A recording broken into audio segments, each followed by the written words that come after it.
There's going to be a time. There's no new memories. I'm sorry. There's no new memories. So even if you go over to your mom's and she's not dressed, her hair's not done, take the picture. It doesn't have to be for social media. Take the picture. The grandkids, your sister, your cousin, take the picture. Take that early morning picture. Take that, go lay across the bed. Just take the picture. You better hear what I'm saying, especially if you still have your mom. Take the picture, because it's not the picture that I can post on social media that means. It's the picture when we're in our pajamas on the sofa. That's the picture that means the most. So if you don't hear anything else that I say to you, become a carnivore and take the picture.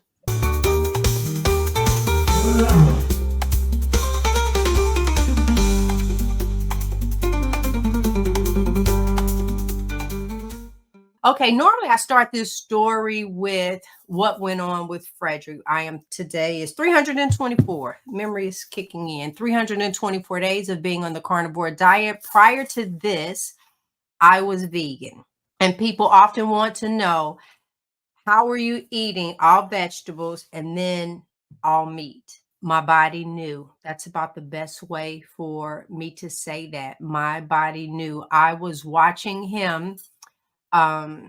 He started 2 days before me. He started May 26th. It was a Friday. And I'm watching him eat this huge steak, all of these eggs and bacon, all because my brother told him about it. Frederick's story is phenomenal. January of last year, he was on a walker. And now my husband sprints and is medication free. So, but this is about me this time. So I was watching him and said, oh, he not getting ready to get healthy for somebody else. I ain't never told that part right there. That ain't finna happen. He is. I'm sitting up here going back and forth to the doctor with him, and he in a wheelchair and on a walker. Oh, no. And nobody's getting ready to reap my benefits. So I started eating meat too. Now, 2 days after, I started with lamb. I did. I started with lamb. And honestly, because nothing else worked, meaning 11 years ago, I had the gastric sleeve. And then, so now I'm eating small portions, and that still wasn't working. Someone asked me, why did you do it? I wanted to be smaller. I don't know another way to say it. I was not thinking about, and I'm not talking about the carnivore, I'm talking about the gastric sleeve. Here, when I was, New Year's and my birthday and all of this, I'm going to be smaller. I'm going to be smaller. I'm going to be smaller. And it never happened. And if it did happen, it happened long enough to maybe buy 1 or 2 outfits. And then I'm back in the other clothes. And heaven forbid that I did it and went on a cruise ship. Oh, I couldn't wear that. You had to wear the outfit the first or second night. Because if not, you weren't going to wear it, be able to fit it on the 5th or 6th because of the bread and everything else you ate. And so I wanted something different. And it's pretty much the same thing when I started carnivore. I had been vegan and I was now down or up to 198 pounds. I can't remember if I was on my way. No, I was on my way down because I was over 200 and I made it to 198. But that was because I joined the gym and I was working out every day because it's a 24-hour gym and it is 1.2 miles from my house. So that is get in the car, traffic light, none of that. Bam, I'm at the gym. Thanksgiving morning, I was at the gym. I was there. I lost 10 pounds in 6 months. And then the weight is coming back. And I'm like, okay. So I'm a food manipulator. That's what I call it. And so you tell me we're going to do a fad diet, no problem. How many days? I got 10 days. Let's do the smoothies for 10 days. 2 weeks, For the egg diet, let's do that. For that cabbage soup diet, no problem. I got you. That's what I got to eat. I can do that. Women, a lot of times, can manipulate food like that. I just felt like the carnivore diet was another food manipulation because I'll say it again. Frederick and I did no research. It was, we were trying to see what this man could eat so he can go back to walking. And so that's what we tried. I had no idea that those great things were going to happen to my body. I was just looking to lose weight, you know, trying to do the, what is that called? Intermittent fasting, trying to do the intermittent fasting, trying to do these different things. And I ended up just unhappy. Oh, and I was on 3 years of Percocets. I'm trying to think, had I stopped Percocets? No, I was on Percocets when we started this diet. Well, this lifestyle, because I was 3 years in and they weren't low dose either. But that was just the pain level that I had in my back. And I saw the neurologist twice, and the back surgeries they wanted to do, and the fibromyalgia. I could never get polish on my fingernails. And when I would go and get my feet done, my pedicure, I would ask them to put about this much water in there. I say, just do my toes.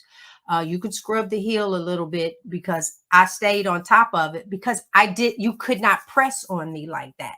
That I didn't want the massage. I wanted none of that. Just paint the toes, baby. Just paint the toes. And if I put polish on, even if it was clear, this would be my nail bed. It just pulsated. And it's like, oh, get this off, and had to take it off. I had no idea that that was the fibromyalgia that was going on. The bulging disc. I have x-rays. You can see, I mean, they stick out like the whole tip of my finger. You can see the disc bulging out. When I got out of bed, it was a whole show. And I'm a little theatrical, so let me just show you. So I'm laying down, and then I have to grab the sheet to kind of put, and this how fast I'm moving now, and I got to turn like this and eventually get on my stomach and then back my way out of the bed. Girl, I'm too young for all of that. I am too young for all of that. But that was my life. And I didn't think of any of that. Eating the carnivore diet, I thought about, I'm trying to lose some weight. And I know that if I lose the weight, my back will feel a little better. Swelling, and I won't have that as much if I get smaller. So that was my goal. And it's like that with most women, just being smaller, feeling good about yourself. Well, now, like Adrian said, hashtag never be big again. I will never be big again. And then my other hashtag is road to 60 because I'm turning 60 in July. And then I'm going to talk on this last thing because news break, your girl got braces today at 4:00 this afternoon.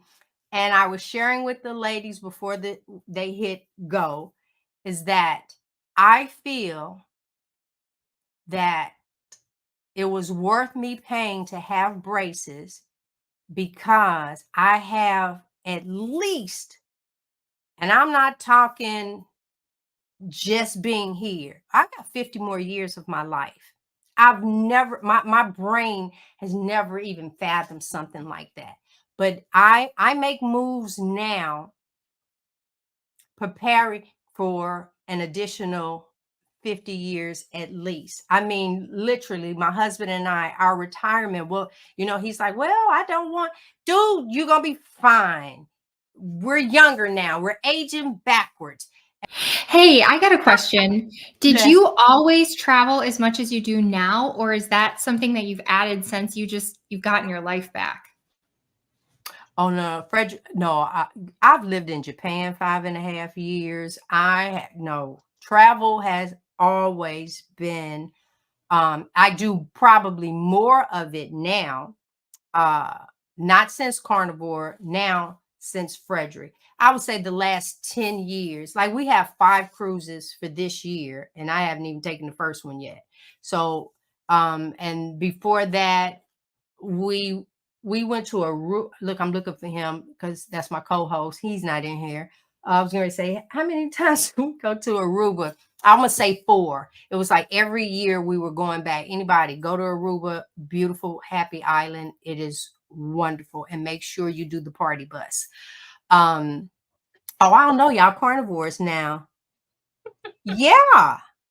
Don't look. Okay, so since you want to bring it, I had to pop that up there. That I want colored stones. All right. I told you that. I keep the man, but we change the ring. Nah, don't try that. But yeah, so what else? What were you asking me? Yeah. Travel. We were talking about travel. More, it is. You can buy more clothes, maybe. Or you had said in your story though before that you've always felt fabulous. You didn't even recognize that you had gained weight until this one aha moment. Yes, the aha moment. I will never, ever, ever forget the aha moment. We were doing a project. Bottom line, someone sent pictures that they took. Frederick and I were actually there to take pictures of the event. And then someone else, taking pictures, they put the pictures up. So silly me, I'm looking, I was like, oh, somebody else had on the same outfit. Oh no. Yeah. They didn't. It was me. And I looked at my family and I said, is this what y'all see when y'all look at me? And now they don't know what to say. And they're like, yeah, what do you see? I don't see that. And that was, that took place. It was at the end of June, whatever year this was. And how I remember is because at first I fasted. I mean, that really messed me up. It really did. So at first I fasted, and then I ate carrots for like 3-4 weeks straight. Yep, everything was orange. And then all of my meals were like this big. The pea was orange, the poop was orange. It was a carrot. I knew I wasn't going to die. And they say carrots are good for your eyes. So I was good. And I dropped 80 pounds. I dropped 80 pounds because I was determined. That was such a calorie deficit. I know that I wasn't taking in a good 500 calories. But what I saw, it just really, it really startled me. And that's what led to that weight loss. So is that what you consider vegan? Just eating carrots, or before that? Oh, no. How I became vegan, Frederick and I, we flew to Hawaii, and there's a couple there. My husband and his wife birthday is the exact same day, and his birthday is 2 days later. So it was all 3 of their birthdays. They were going to celebrate together in Hawaii. We flew over. Now it's morning, and they informed us that they were vegan. We had a whole bunch of cookouts. What do you mean you vegan? All of vegetables? And I said, why did that happen? And I sat down and watched What the Health and became vegan that day. I became vegan that day. And then that was before 2020. So what was it? 2018, 2019, something like that. Up until I became carnivore. Okay, so you were like vegan for about 6 years. Wow. 5 I know. Yeah. For sure. But yeah. So when did you go on the Percocet for pain? Did all that pain come on as a result or during the time you were vegan? Oh yeah. So people often ask me, how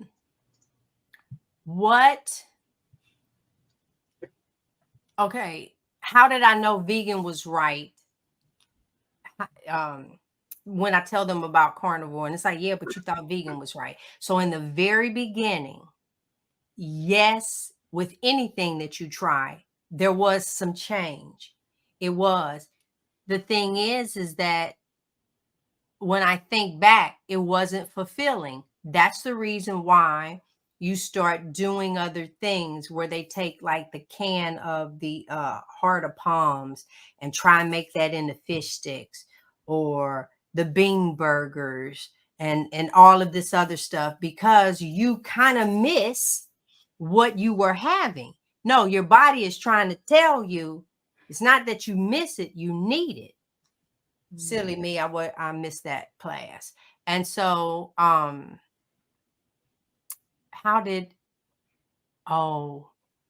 when I went to the doctor for the referral for the surgery the second time, the first time I went off on him and I left. He wasn't in the room, I know, 5 minutes, and he was literally making a surgery date. And I looked at him and I said, "Excuse me, you don't know me. What make you think you can ready to start cutting on me?" And so that didn't go well, and I left. But the pain stayed, and so I went back, and then they asked me, "Have you ever gone to pain management?" No, I hadn't. So that's the road, and that's where the back injections were coming in, the hip injections. And then they just kept me on. I got 120 Percocets a month. Whoa. Oh no. Whoa. Yeah. For 3 years. For 3 years. Now, Wow. How was and then, detoxing off of that? Was that really difficult? okay, well, here's the thing, because I didn't know if it was the pain or I was detoxing. I don't know, because I didn't get nauseated. I didn't get any of that. But the restless leg, everything. I used to walk my house for like middle of the night. I might get up out of bed. The restless leg was probably one of the first things that really, really hit. And I could not stop my leg from, oh God. As a matter of fact, we have a sleep number bed where we have separate mattresses. So we're in the same bed, but it's separate, because I was running marathons in my sleep. Oh, the kicking, wake up. I smell like I've been wrestling all night long. It was like, oh my God, I have to literally like deodorant and lotion like I'm going outside just to go to bed, because ain't no telling it's going to smell like I've been in here fighting with people all night. So I walked this house for like 2-3 hours until I was so sleepy, I would just fall across the sofa. And then that's where I woke up. But it only took, I'm going to say 3 nights and I was fine during the day. There wasn't any, oh my good. I didn't experience any of that.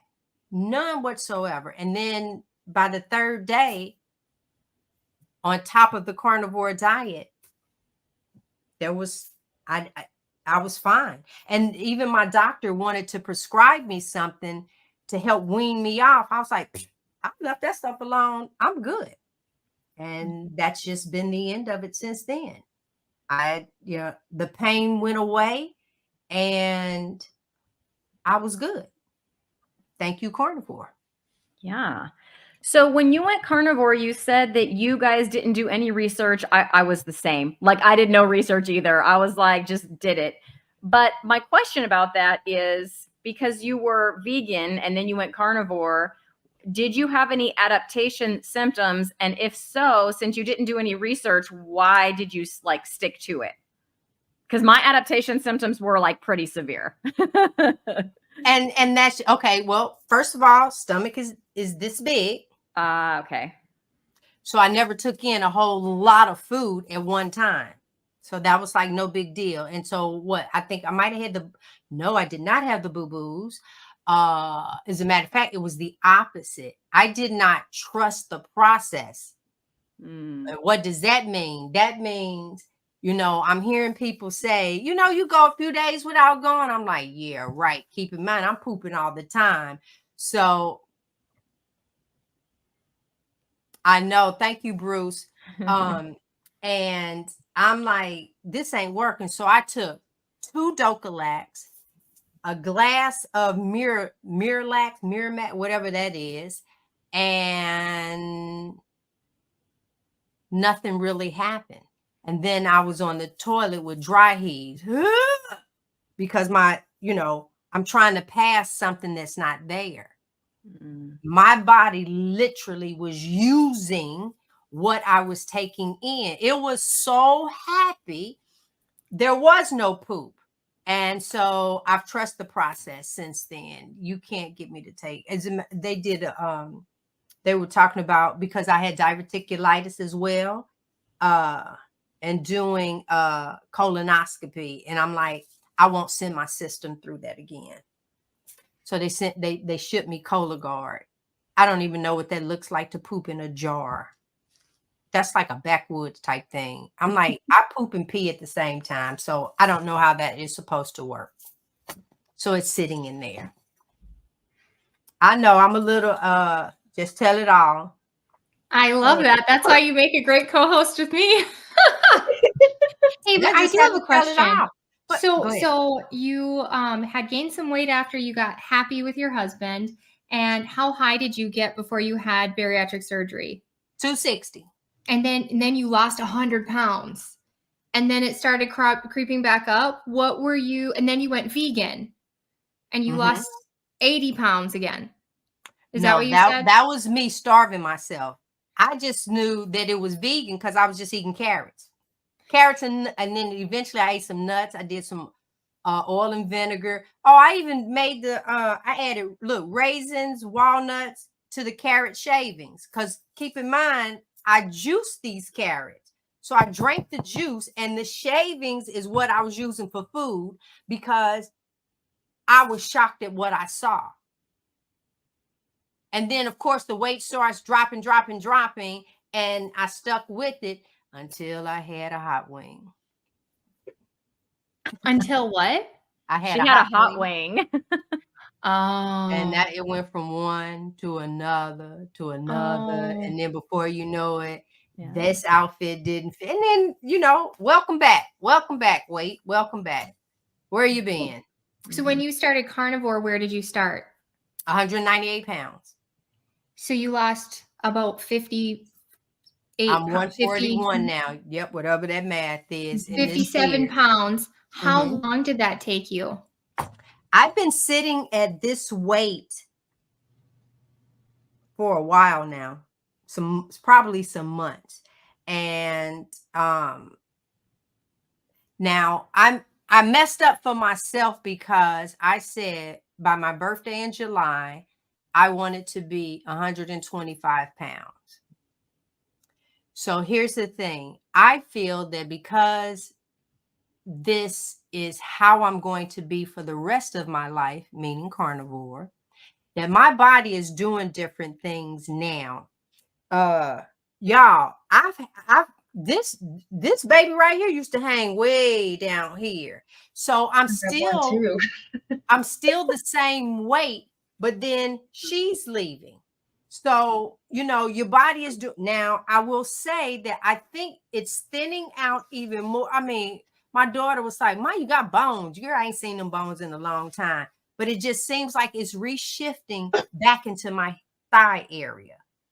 I've always said I can grow hair, nails, and thighs. That's me right there. So, and even now at this weight, I see it when I'm in the mirror. It's like, good, great. Yeah, that back thigh is something else. And so I don't know. Where is it going? So I just listening to you telling your story, you said you were a food manipulator, and you didn't recognize that your body had ballooned up to such a high weight. Do you think that you had some like body dysmorphia, and like where did that like bad relationship with food come from? I'm kind of curious if you're wanting to share. Like where did that relationship come from? Let me say that the time that I blew up to that weight, I was also dealing with my oldest daughter being sick. My daughter died in my arms at the age of 30, and she left behind 2 kids. So what I used to do is so my relationship with food, I ate when I could. So she has 2 children. She's on oxygen. We're doing all of this as a family. We all moved into a rental property so we could all be there. And I know it could be towards the evening, and I might fry up, once again, some chicken wings. I could fry up some wings, and then I might want, and I'm a hot sauce person, so some French fries with some hot sauce, and I love blue cheese dressing. And some ranch. No, ranch is the nastiest. That ranch is the worst dressing they ever made. And so then I'm sitting now, my feet are doing this, just pulsating. And I'm sitting there and I'm dipping that, because now is my moment of where I can eat. And then, of course, I'm going to bed, and then I get up and it starts all over again. And so, as a matter of fact, I know y'all know what bonnets are. I used to wear a bonnet every day. And then one day I pulled the bonnet off, and I had a bunch of hair on my head. And I wish I knew about this way of eating, because whether my daughter would still be here or would have had a better quality of life. But one of the things, traditional medicine had pretty much given up on her. They did. They said she needed a double lung transplant. So here we go. And they said she didn't qualify for it because she had a weak esophagus. And I said, well, if you say she needed a double lung transplant to live, and you saying she don't qualify, and my brain would not, it's like it kept misfiring. It's like they're telling you she's not going to make it, but I'm not going to let you tell me that. So what are you trying to say? So for a moment, I was like loop-de-loop. And then I remember I had told her, I said, I'll be right back. And then I left and got as far away from the office, and I collapsed on the floor crying because I didn't want my daughter to see that. And I was just bawling. And the people, I was like, I just got some news. I'll be okay. I pulled myself together, dust myself off, went back over into the room. And then I went off on the doctor. I was like, you know what? I don't know you. I need somebody else in here, because you don't want you. What do you mean? I'm not accepting what you're saying. Anyway, she's no longer here. She took her last breath in my arms in the hospital. I can't complain, because I had a conversation with my husband, and that's what we talked about. I used to pray, Lord, don't let me wake up and find her. Oh, I don't know how I would deal with that. And he said, well, if something happens to her, what do you want? I say, I held her when she got here. I want to hold her when she leaves. And I got what I asked for. So I can't change that. And then 9 years later, I lose my mom. And I took that harder, because when my daughter left, there was still a mission to be done because she had children. When I lost my mom, I felt like I was an orphan. It's like my oxygen left the room.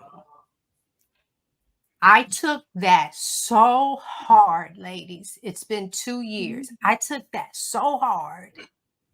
They had to place me on medication. My family said, listen, we know you to be the strong one. We don't know what to do. The 17th day of her being gone, I woke up and I looked at my husband and I said, oh my God, I had such a bad dream. And he looked at me, I said, I dreamed that my mom died, but I know she's at home watching television, right? And he looked at me and he said, yes, baby. I said, oh, okay, good. That was the first time I could stop crying. I cried sun up to sundown my voice just, couldn't take me anywhere. I go somewhere, I'm good. And then before you know it, I'm just falling out. I've never experienced anxiety. I can hear people talk about it, but anxiousness.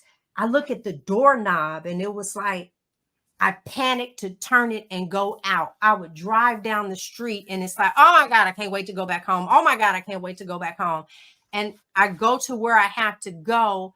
And please don't irritate me while I'm here, because I'm ready to chop everybody's head off. Because as far as I was concerned, all of y'all mamas could have died and left mine here.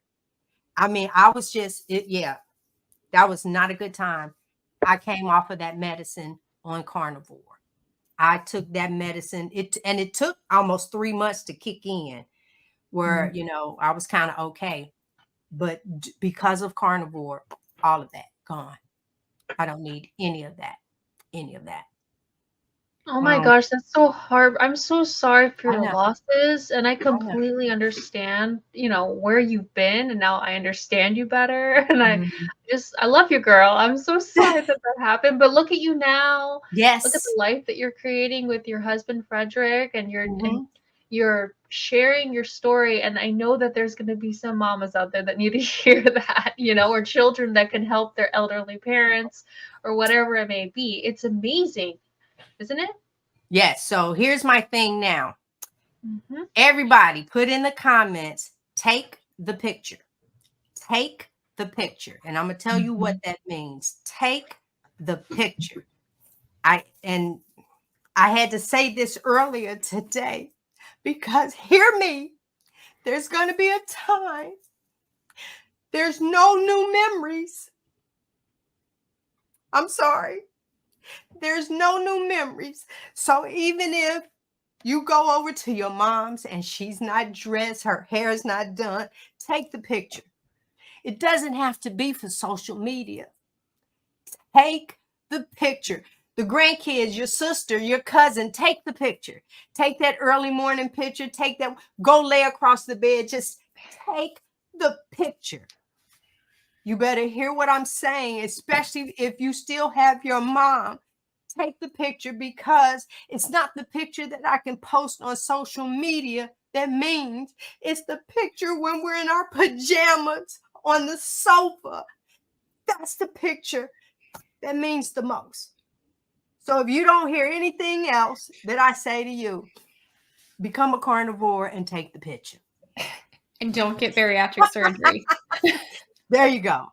All right. I didn't know that was happening, but let's go. Oh, I'm so sorry. I didn't want to make you cry. I'm sorry. I know.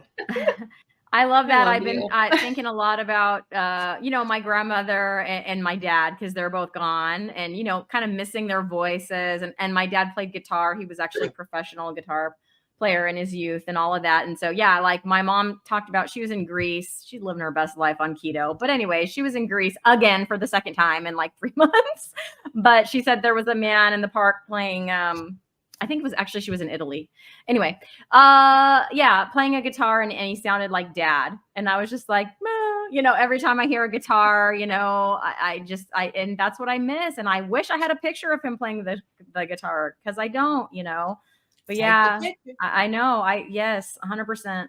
That has been, even when I left from getting the braces on, I told the people there, listen, take the picture. I really do.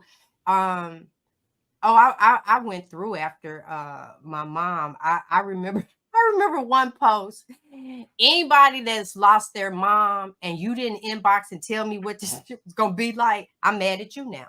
Oh, I really was. It's like, why you didn't tell me how this hurt so? Oh my God. And my daughter died in my arms. Yeah. But that too had to do with my relationship with her. My mom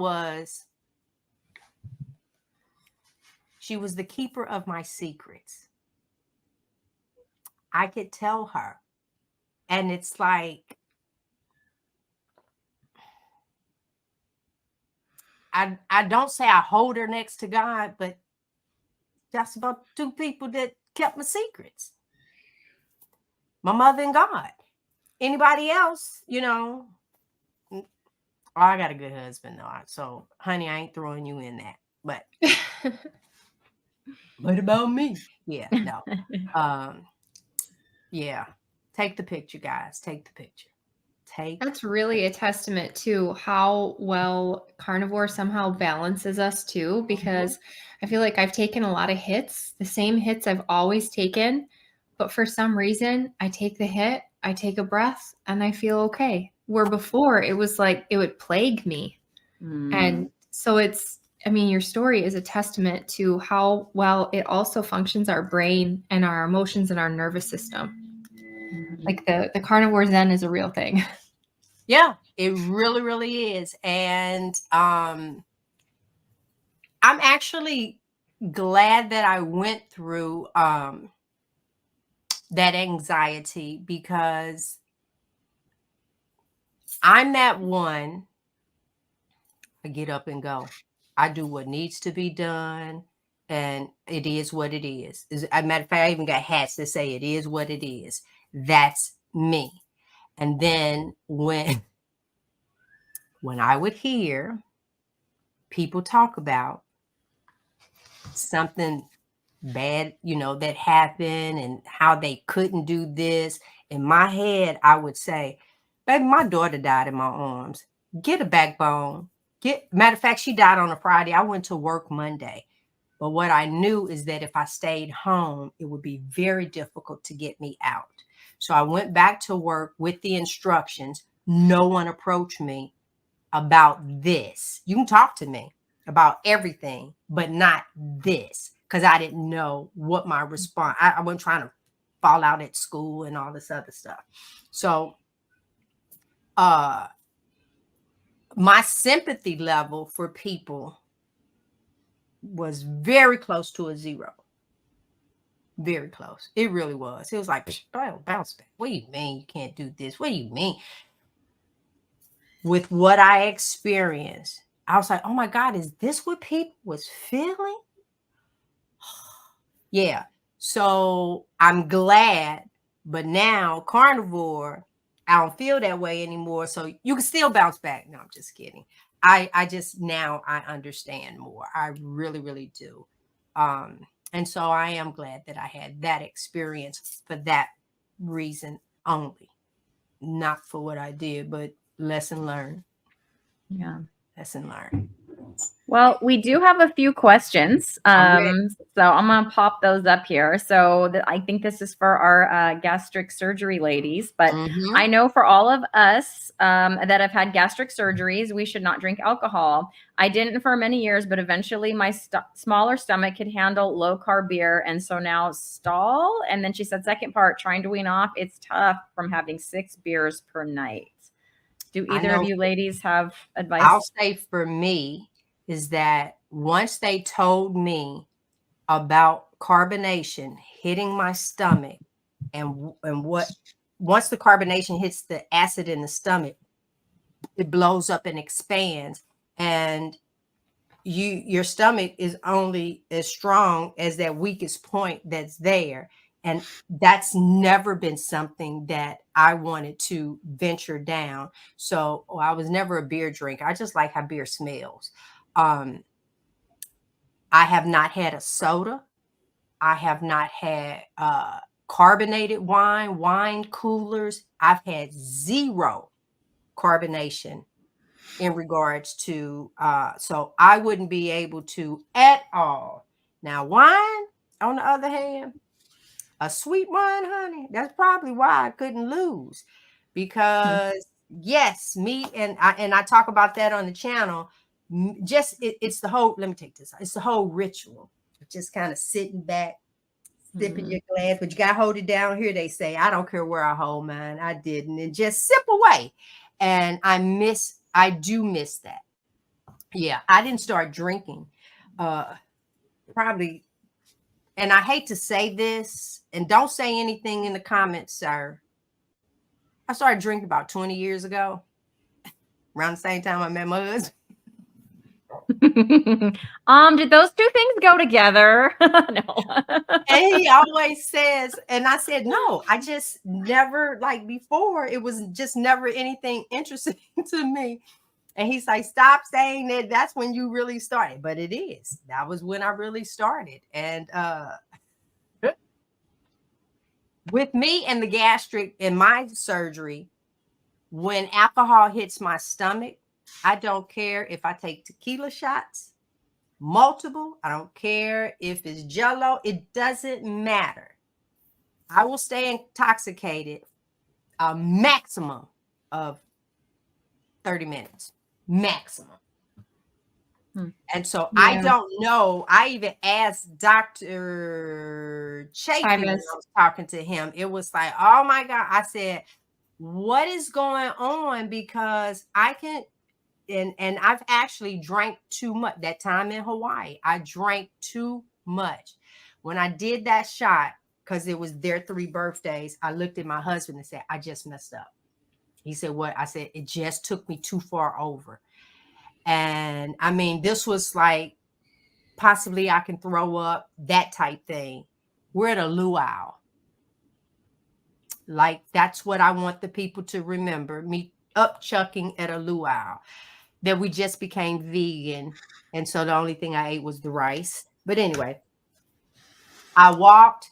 I just needed 20-ish minutes. And then bam, I came back and I can literally drive. So I don't know what that is. And so because of that,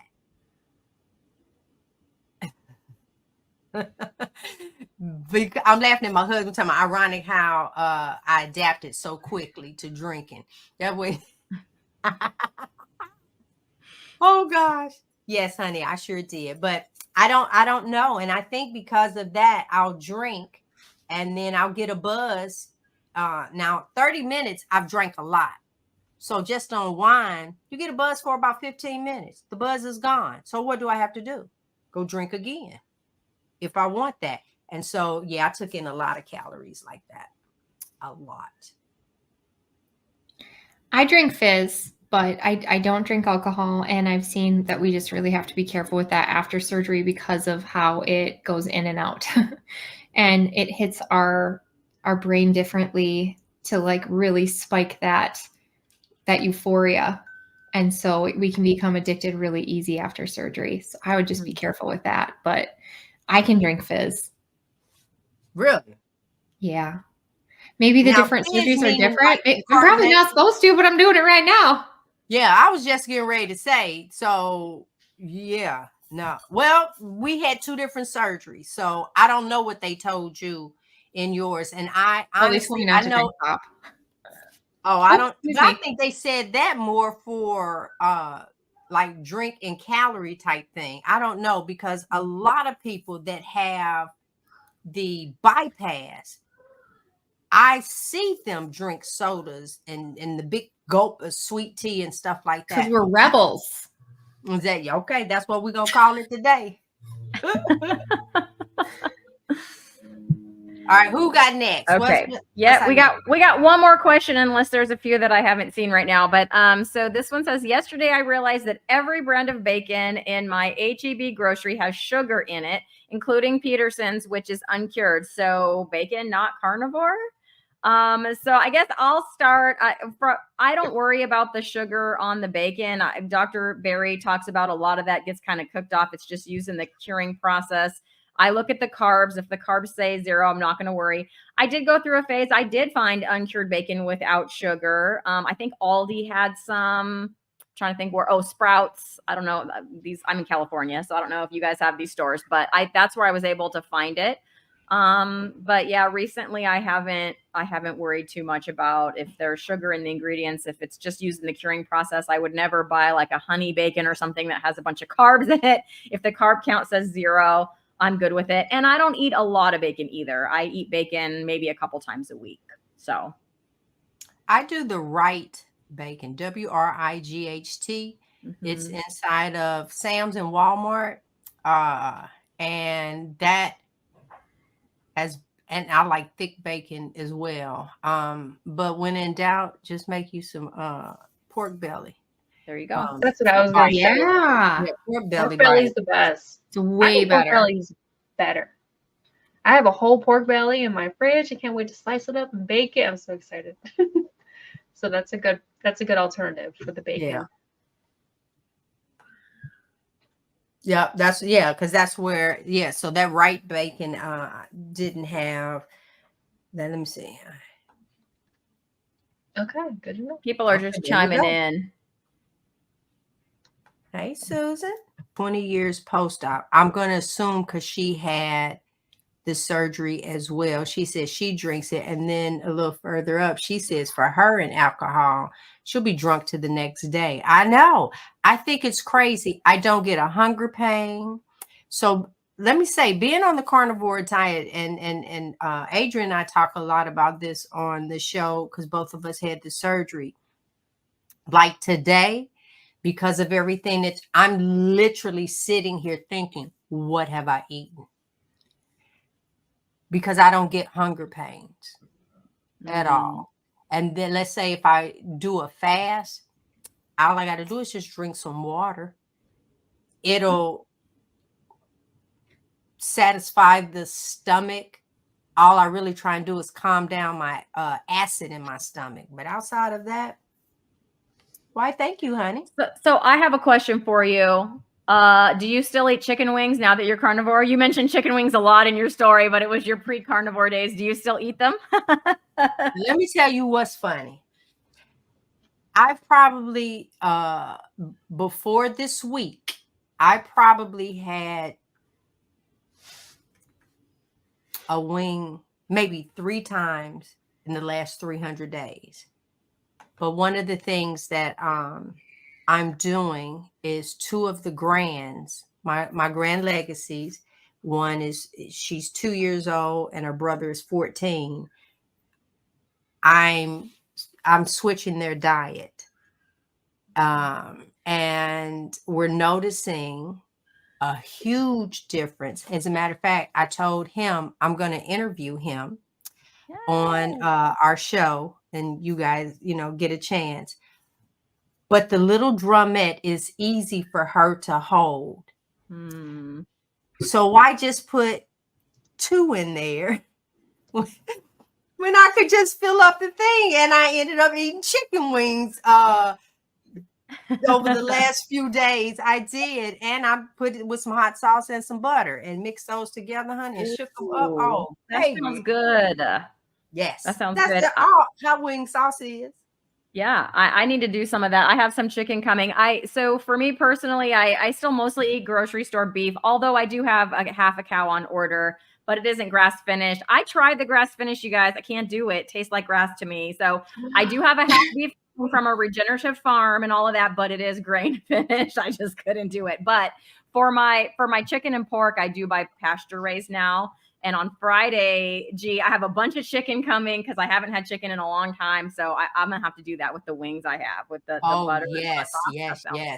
Now, you would think for where I live in North Carolina, I get, there's a little, I just call it what it is, a little jealousy when I hear someone say, oh, yeah, I have the cow, or I'm going to get these. And I'm like, where are the people where I live? Why can't find these things? Yeah, I cannot for the life of me. People around here, we have cotton fields, tobacco, and I see strawberries, stuffadine grapes. I know there's a chicken plant. We got 2 of those, I think. Even Smithfield. We have the factory, but I need it on the farm. I can't find it. The farm where I'm getting mine is an hour away, but the butcher they use is like 10 minutes away. So when I go pick up my beef, it's like 10 minutes from my house. It's going to be great. I'm very excited. It's going to be in June. June is my pickup date. Look, my whole face needs to be green now because I'm just really the green-eyed monster. It's like, I know. I'm so excited. So anybody know of something here in North Carolina close to the Army base? Help us out. All right. Well, I think we're ready to spin that meaty wheel, ladies. What do you say? I'm going to go ahead and pop that right up there, and we will see what question we get here. So here is our Lioness Lifestyle Live meaty wheel. I'm going to give it a good spin.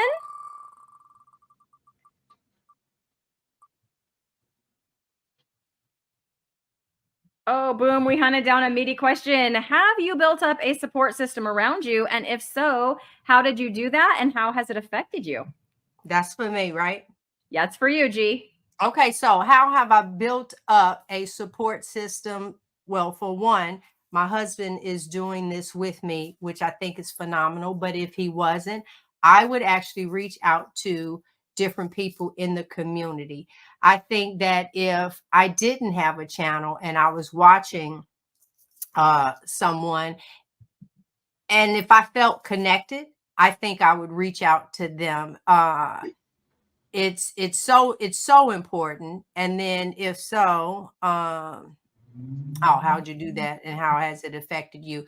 Being on the panel, we do little things and stuff together. We, challenge each other, keep each other uplifted. So I really do have a good support system in this carnivore community.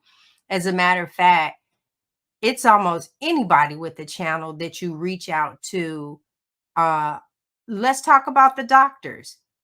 Where do you go where a doctor is spending an hour or more, like teaching you what it is that you need to do, and then you put a question in, and I'm not saying every last one of them get to answer, but a lot of times they do. I see doctors being interviewed by people. I've interviewed with Dr. Chafee and Dr. Hampton, and I mean, stay on here with you to get those questions answered. Nurses, I have Laura on the panel, and anything happens, so you have to be responsible for you. You have to connect yourself and just take this 24 hours at a time. As a matter of fact, Carnivore Me is the one that said that on a show that I ended up watching, and I've used that ever since. 24 hours. Just do it for 24 hours. And then tonight you end up talking about planning out what you're going to eat for the next 24 hours. And you just take it a day at a time. That to me is the best. And I was listening, Cristie, to you, and you were talking about it's not grass fed. I say this for everybody. This is your journey. Period. Whether you want dirt fed, grass fed, bug fed, it really, this is your journey. And the great part about this diet and this way of living is if something is going on, you now have what, it could be this. I did add this. Before you went to the doctor and you gave them the symptoms and they gave you a prescription. But now I get to doctor on myself. I get to have my best life. I get to feel, believe, and know that I have another 50 years minimum. I'm not saying I'm dying in 50. I might slow down at 50. I've never, ever, ever thought that before. It's like, oh Lord, I'm approaching 60. Oh, I tell everybody I'm turning 60. Baby, you ain't going to tell me nothing at 70. What are you talking about? As a matter of fact, I turned a cartwheel, and because I said that by 60, I was turning a cartwheel. And my grandson, my oldest legacy, we went one of these places that had the little trampoline and sock, because I wasn't just going to do it out on the ground. I'm not crazy. And so I did it. Now, I ain't going to lie. The first time I did, my left arm caved in and I hit the ground and busted out laughing. We recorded. Nobody has seen that one. I laughed so hard on that one. And then I said, okay, let me try it again. And then I did it and I straightened them legs out and I got it. And I would not have thought to do this. I would not have thought that this is something at 60, that we doing, turning cartwheels. Carnivore diet, it changes up here. It really, really does. And hopefully that somebody watching this live or replay, give it a try. It will change your life. Absolutely. What a great answer. Thank you. Yeah. If you want to follow G, which you definitely should do, you can come check out Hanging with the Browns. Yeah. This is her Instagram, which There's is growing. my mom. Oh. I know. And that one right there, the sugar industry. Oh, look, I'm just talking. Yeah, that. Oh, girl. Yeah. Okay, go ahead. I've also got your website up here. So you can come check out her website. And then, of course, Hanging with the Browns YouTube. She has all kinds of great shows going on here. So definitely go check it out and follow her. I love that video right there of her. Oh yeah, Hanging with the Browns. We do well, our Monday show, our Wednesday show. I do interviews throughout, and he and I are getting ready to get back with our topics. But I'm gonna do, because you're going to hang with me. So when I hit these cruise ships and all this stuff for this year, you go, because I want you to know that you can go out, you can do things. You don't have to stay in the house. People say this is an expensive diet. I will agree. It's expensive because I had to buy new clothes. That's the good kind of expensive, excuse me. And then just today, my ring fell off my finger. Wow. Yeah, so where's that old comment? You do need a new ring then. I mean, there you go. Because if nothing else, they need to be sized. That's right. So that's another thing. But then what girl doesn't? You end up feeling good about yourself. You go shopping. You my grand, I had picked up a medium and he was like, I think that'll be too big. I say, boy, I can't get in no small. I was like, shut it up. No, the sizes out here in this world now, I think, are big girl thing. Yeah, I know doggone well I shouldn't be in no small. I know what a small is like. But I took it. The sizes have gotten bigger, like if you compare, but still though, I mean, that feels good. I know Ellie had a similar non-scale victory recently too, or she was in some smalls. Weren't you, Ellie? I'm in small now. All my shirts, all my tops in small. Nice double XL. I was happy. I got a college shirt in small, but I think that they're adding size in the college shirts because of the freshman 60. Freshman 60. It's 60 now. Is it 60? Because when I went, it was 15. Yeah, I think it's. When I went, it was 20. So that's okay. Oh yes, I agree, Paul. I'll put great that up. I know. Sorry. Oh, dang it. I'm sorry. We're fighting over who's going to put up the comment. Yes, every 20 years. That's right. Just keep the man. Get a new ring. I see people, and that's great if that's what somebody see this. That's great if that's what you want. Have at it. Nope, just keep the person. I don't live in the same house. I don't drive the same vehicle. Why I got to keep the same ring? I'm not wearing the same clothes. Yeah. Yay.